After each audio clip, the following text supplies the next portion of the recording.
Voters will head to the polls in less than an hour to decide a number of important local races, including who will serve as the next mayor of Indianapolis. But so far, early voter turnout is down this year from 4 years ago. Sunrise reporter Carrie Klein joins us now from the Marion County Board of Elections with more on what's been slow voting season, but pretty busy there this morning.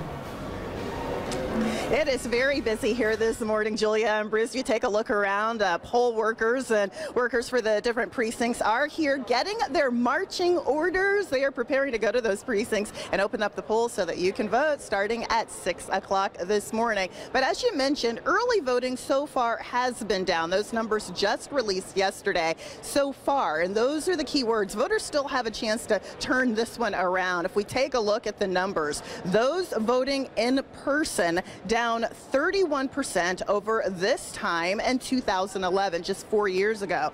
The requests for absentee ballots by mail are down 35%.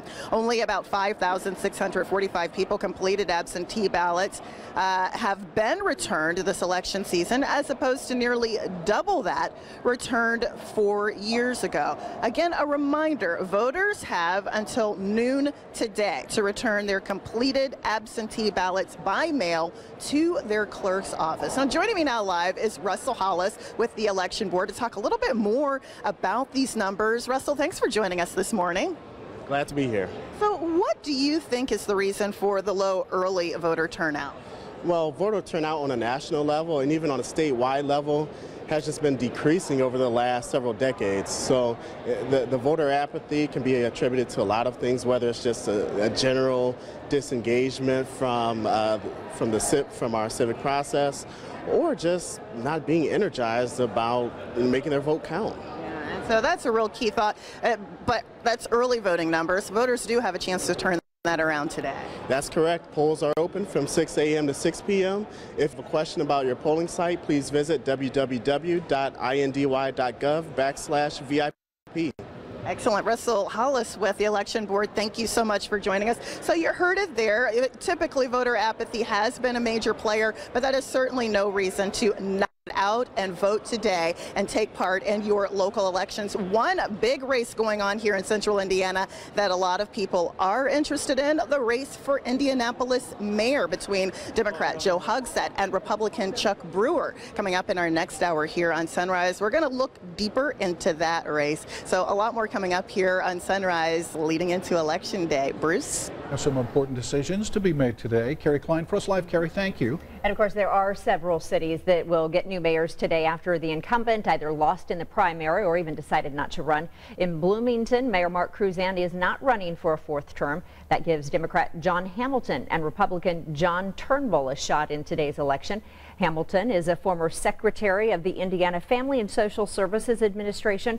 Turnbull works for the Bloomington City Department of Parks and Recreation. And Lebanon's current mayor Huck Lewis lost in the primary earlier this year to fellow Republican Matt Gentry. Gentry is just 25 years old and a graduate from Purdue University in 2012. He is facing Democrat Michelle Thomas. Thomas has been on the Lebanon School Board, and then independent Peter Corman is also in the race. And a similar situation in Martinsville after longtime mayor Phil Deckard lost in the primary. Republican council members Shannon Cole knocked him out of the race and could become Martinsville's first female mayor. Darren Maxwell is running as an independent, and so is Randy Dunnigan. Meantime, voters in Marion will be choosing a new mayor this year. The incumbent, Wayne Siebold, is not running for re-election after 3 terms in office. He will be replaced by either Democrat Jess Allenbaugh, a former Republican who switched parties to run for mayor. Allenbaugh is running against former Grant County Sheriff and Republican John Lawson. Lawson also served 2 terms on the Grant County Council. And in Anderson, Republican incumbent Mayor Kevin Smith is looking for a 3rd term. He's going up against former Madison County Prosecutor and City Councilman Democrat Thomas Broderick. And we have full Election Day coverage on our website at WTHR.com. Check out our candidate guide, find your polling place, and research the races in your community. Again, just go to WTHR.com, click on Decision 2015.